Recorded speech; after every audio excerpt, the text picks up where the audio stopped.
Sir, ഒരു ചോദ്യം വന്നിട്ടുള്ളത്, ക്ഷേത്രങ്ങളുടെ പ്രതിഷ്ഠയുടെ ഫോട്ടോ എടുക്കരുത് എന്ന് പറയുന്നതിലെ യുക്തി എന്താണ്? അതിലെന്തെങ്കിലും ദോഷമുണ്ടോ എന്നാണ് ചോദിച്ചിരിക്കുന്നത്. അങ്ങനെയാണെങ്കിൽ ആദ്യം ചിലപ്പോൾ ജയിലിൽ അടക്കേണ്ടത് തന്നെയാവും. കാരണം നമ്മൾ ഇതൊക്കെ ചെറിയ ചെറിയ ചെറിയ സങ്കല്പ വ്യത്യാസങ്ങളാണ്. ഞാൻ ആദ്യമായിട്ട് എന്റെ ടെലിവിഷൻ ഇന്റർവ്യൂ നടന്നത് ഗുരുവായൂർ വെച്ചാണ്. അന്ന് ജമ്മോളജി ആയിരുന്നു എന്റെ വിഷയം. ജമ്മോളജിയും അസ്ട്രോളജിയൊക്കെയാണ് ഞാൻ ഗുരുവായൂർ ക്ഷേത്ര നടയിലുള്ള ഒരു സ്റ്റുഡിയോയിൽ വെച്ചിട്ടാണ് ഞാൻ ഷൂട്ട് ചെയ്യുന്നത്.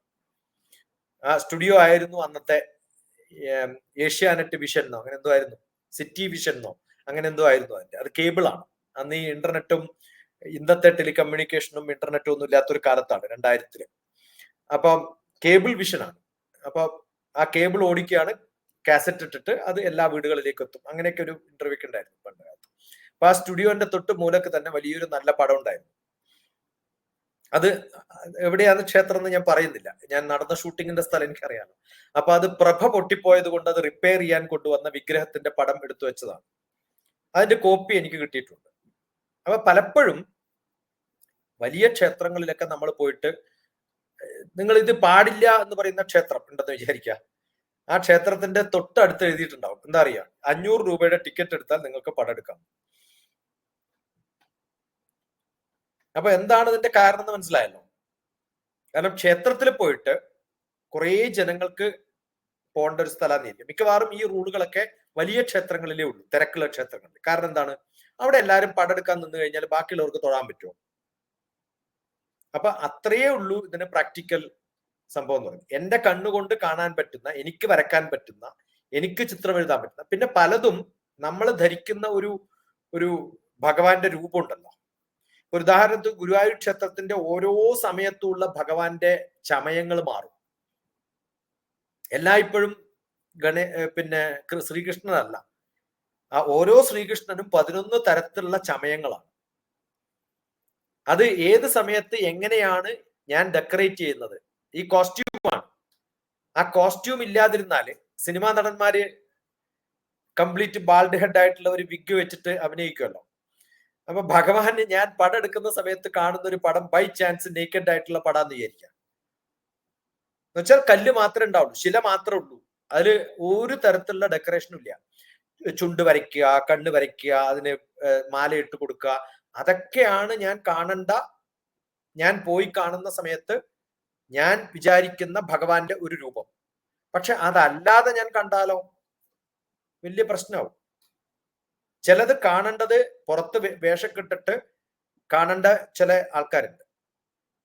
അതല്ലാതെ പോലും നമ്മൾ അവരെ കാണരുത് എന്ന് ധരിക്കുന്ന പല രൂപങ്ങളുണ്ട്. അത് എത്ര അടുത്തവരായാലും ഭഗവാൻ നമ്മുടെ ഉള്ളിലിരിക്കുന്ന ഒരു വ്യക്തിയാണ്, ഒരു രൂപത്തിലാണ് ഞാൻ കാണുന്നത്. ആ വേറൊരു രൂപത്തിൽ നമ്മൾ അത് കാണിച്ചു, അല്ലെങ്കിൽ ഇതാണ് യഥാർത്ഥ രൂപം എന്ന് എന്റെ മനസ്സിൽ വരുമ്പോ ചിലർക്ക് സഹിക്കാൻ പറ്റില്ല.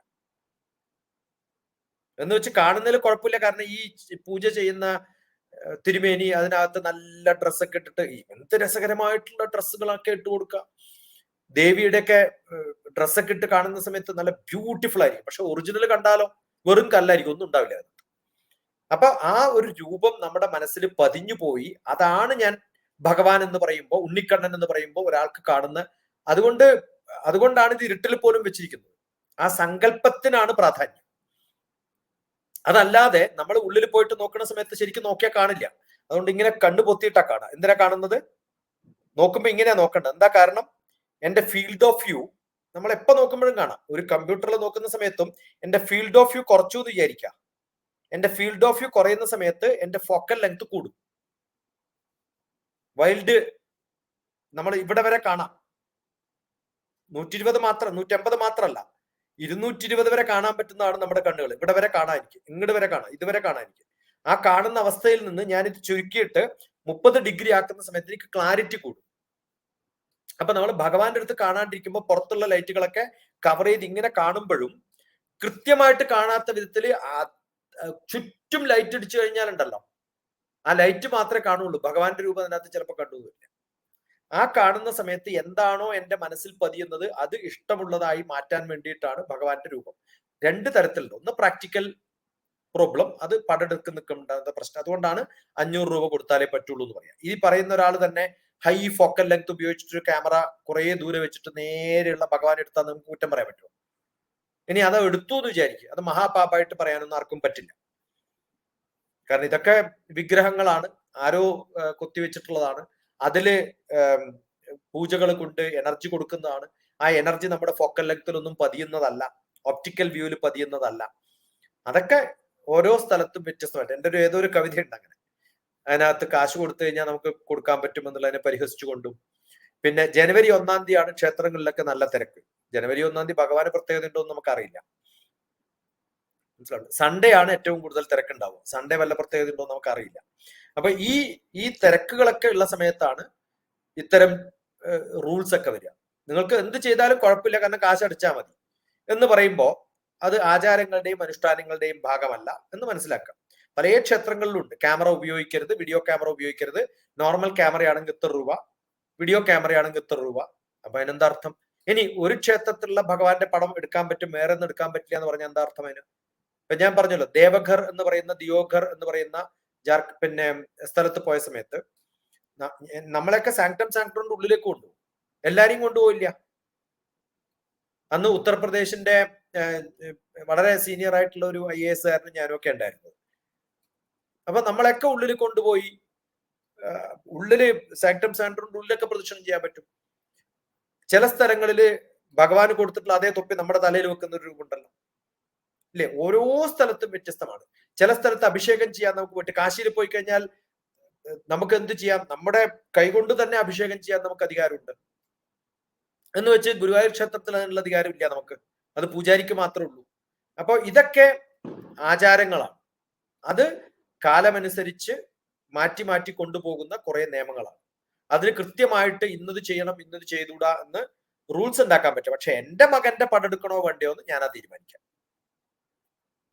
നിങ്ങൾ എന്റെ വീട്ടിൽ വന്നിട്ട് എന്റെ കുട്ടിയെ കണ്ടോളൂ, എനിക്ക് കുഴപ്പമില്ല. പക്ഷെ ആ കുട്ടിയെ കാണുന്നത് ഒരു ഇൻഫെക്ഷൻ ഒന്നും വരരുത്, കുറെ ദൂരെ നിൽക്കണം. ഇനി അതേ സമയത്ത് VVIP വരുമ്പോ എന്റെ കുട്ടിയെ ഞാൻ എടുത്തുകൊണ്ട് അവരുടെ മടിയിൽ വെച്ചു എന്നും വരും. അപ്പൊ തന്ത്രിയാണ് തീരുമാനിക്കുക, തന്ത്രിയുടെ കുട്ടിയാണ് ക്ഷേത്രത്തിലെ പ്രതിഷ്ഠ എന്ന് പറയുന്നത്, അത് മൈനറാണ്. അപ്പൊ അതില് റൂൾ ഉണ്ടാക്കുന്നതിനെ ക്വസ്റ്റ്യൻ ചെയ്യാൻ നമുക്ക് അധികാരമില്ല, അത് തീരുമാനിക്കേണ്ടത് തന്ത്രിയാണ്. അതിന് വേണമെങ്കിൽ റെക്കമെൻഡേഷൻ കൊടുക്കാനൊക്കെ കമ്മിറ്റിക്കും ഒക്കെ അധികാരമുണ്ടെന്ന് പറയാൻ പറ്റും. അതുകൊണ്ട് എല്ലാ ക്ഷേത്രങ്ങളിലും ഒരേ നിയമമല്ല, എല്ലാ വീടുകളിലും എല്ലാ മക്കളെയും കാണാൻ പറ്റുമോ എന്ന് ചോദിച്ചു കഴിഞ്ഞാൽ അച്ഛനും അമ്മയും കൂടി തീരുമാനിക്കാൻ മക്കളെ കാണിച്ചു കൊടുക്കണോ? ഇങ്ങനെ വ്യത്യസ്തമായിട്ട് നോക്കി കാണും. വളരെ വളരെ വ്യക്തമായിട്ടാണ് സാർ അതിന് ഉത്തരം നൽകിയിരിക്കുന്നത്. കാരണം ഓരോരുത്തരുടെ അതിന് ആചാര പ്രാധാന്യത്തെക്കാളും പ്രായോഗിക പ്രാധാന്യമാണുള്ളത്. അതുപോലെ തന്നെ അത് സൂക്ഷിക്കുന്ന വ്യക്തിക്ക് അല്ലെങ്കിൽ അത് പരിപാലിക്കുന്ന വ്യക്തിയുടെ അധികാര പരിധിയിൽപ്പെട്ടതാണ് എന്നുള്ളത് വളരെ വ്യക്തമായിട്ട് വിശദീകരിച്ചു തന്നു.